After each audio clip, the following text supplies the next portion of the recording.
Assalamualaikum warahmatullahi wabarakatuh. Kali ini kita akan bercerita pengalaman pribadi mengenai pencairan BPJS Ketenagakerjaan. Jadi gini guys, awalnya itu saya nggak tahu ya, karena tiba-tiba istri telepon, Pak, ini ada orang BPJS datang ke rumah, kan, kata mau mencairkan BPJS gitu kan. Saya penasaran, nah kan saya udah lama resign dari perusahaan outsourcing. Masa iya sih perusahaan outsourcing bisa mencairkan BPJS? Saya telepon, bener nggak bahwa yang datang ke rumah itu adalah orang BPJS-nya? Ternyata enggak guys, yang datang ke rumah itu ternyata hanya calo yang ngaku-ngaku orang BPJS. Dan setelah saya telusuri, dia itu mau minta komisi 50% dari pencairan. Akhirnya saya urungkan guys, dan saya telepon istri kembali, udahlah, kalau itu mendingan bapak ngajuin sendiri aja gitu kan. Saya cari informasi di internet, ternyata ketemu. Nah, saya masuk ke bagian BPJS Ketenagakerjaan, ternyata diarahkan ke lapak asik guys. Nah, awalnya saya itu merasa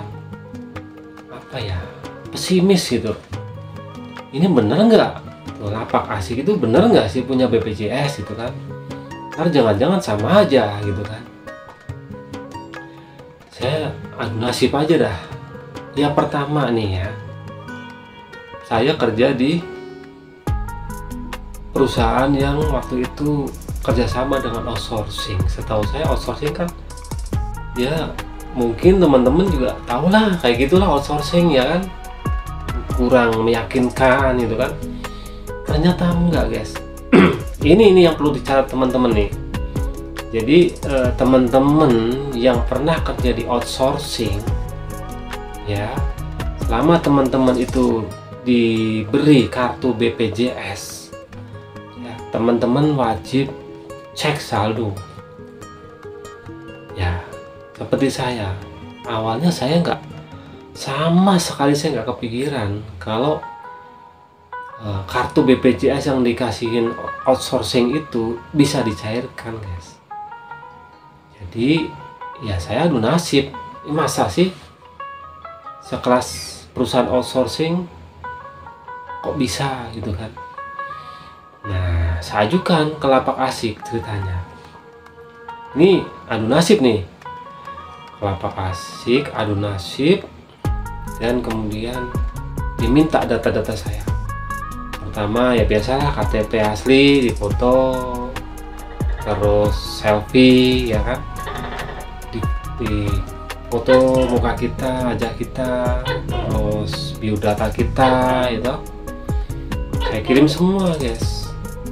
Terus yang terakhir itu, dia belum minta, kalau nggak salah dia belum minta paklaring, jadi cuma minta itu biodata yang KTP sama itu aja, dia belum minta paklaring. Nah kemudian dia ngasih balasan bahwa melalui WA saya akan diinterview dari BPJS Ketenagakerjaan pada tanggal sekian. Nah, masih pesimis guys, belum yakin lah ya. Akhirnya ya saya tunggu, dapat SMS lagi bahwa interviewnya itu dimajukan, misal harusnya 20 menjadi 18. Nah, saya ini benar nggak gitu kan, tapi ya nggak apa-apa lah, saya ketik iya aja kan. Jika konfirmasi kita ketik iya gitu kan, maksudnya konfirmasi balik ya kan, bahwa kita sanggup untuk interview itu, kita ketik iya gitu. Akhirnya saya sanggupin, iya gitu kan. Ternyata bener guys, tanggal yang ditentukan itu si BPJS Tenaga Kerja WA lagi, Bapak, kita dari BPJS Tenaga Kerja ingin mengkonfirmasi Bapak bahwa hari ini pukul sekian akan ada interview mengenai data-data pengajuan klaim BPJS Ketenagakerjaan Bapak. Nah, akhirnya saya ketik iya, karena saya lagi di jalan, saya mau ke musola dulu. Apakah bisa? Bisa Bapak, ditunggu. Akhirnya kita nyari musola dan ternyata bener guys, saya ditelepon melalui video call WA, ditanya-tanya ini dan itu, ya alhamdulillah benar semua. Terus data yang kekurangannya diminta seperti paklaring, akhirnya saya berikan paklaringnya, dan kemudian setelah oke semua datanya, beliau bilang mau ditunggu 2-3 hari, dan ternyata baru 1 hari, besok paginya udah masuk ke rekening guys. Semudah itu ternyata guys, nggak rumit. BPJS itu nggak rumit. Makanya kalau ada calo-calo yang ingin mencairkan sendiri guys, melalui lapak asik namanya. Biasanya sih dia mengarahkan ke aplikasi JMO gitu kan, yang resmi dari BPJS. Tapi kan kadang akun kita di outsourcingnya itu mereka yang daftarin, jadi emailnya nggak tahu ya tak, sampai nomor WA-nya pun, nomor handphonenya pun nomor handphone sana dari perusahaan, kita nggak tahu. Saya pernah ngecek, ternyata yang dimasukin email orang, nggak tahu email apa gitu kan.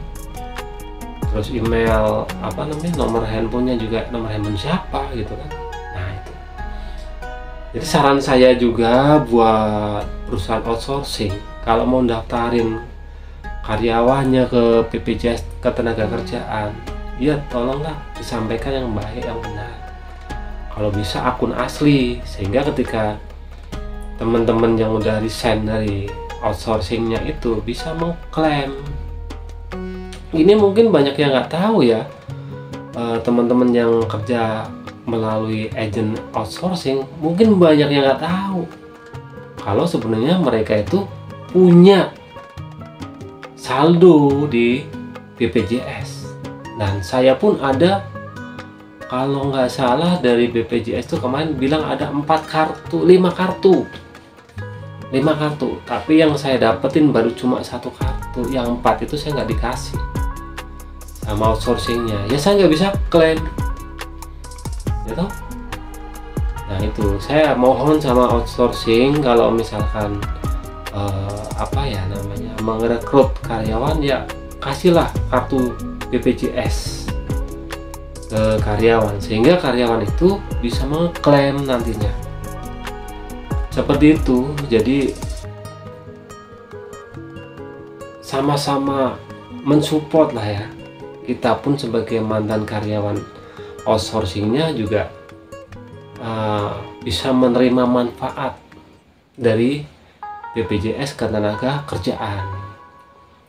Nah, ini saran aja buat perusahaan-perusahaan outsourcing yang mempekerjakan teman-teman semua itu, ya tolong ya, kayak akun harus jelas, emailnya yang penting kan email pekerjanya aja, jangan didaftarin sendiri. Nomor WA-nya juga nomor handphone pekerjaannya aja gitu. Dan pekerjaan disuruh inget-inget tuh emailnya, passwordnya, jangan sampai lupa gitu. Ternyata bisa guys diklaim. Ini banyak yang belum tahu nih. Saya yakin banyak yang belum tahu bahwa setelah kita resign dari perusahaan outsourcing, ya toh, ketika kita mempunyai kartu BPJS Ketenagakerjaan bisa diklaim.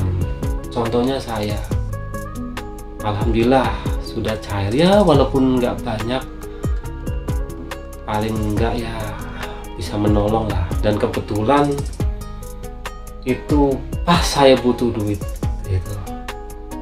Pas saya butuh duit, Tuhan mengantarkan rezeki ke saya tiba-tiba ke pintu rumah saya dan membukakan rezeki itu untuk saya. Ya Allah, saya bener-bener gak nyangka itu. Saya lagi pusing, lagi butuh duit yang nominalnya lumayan besar ya, tiba-tiba kok Tuhan mengantarkan seseorang ke pintu rumah kita menyampaikan kabar seperti itu gitu.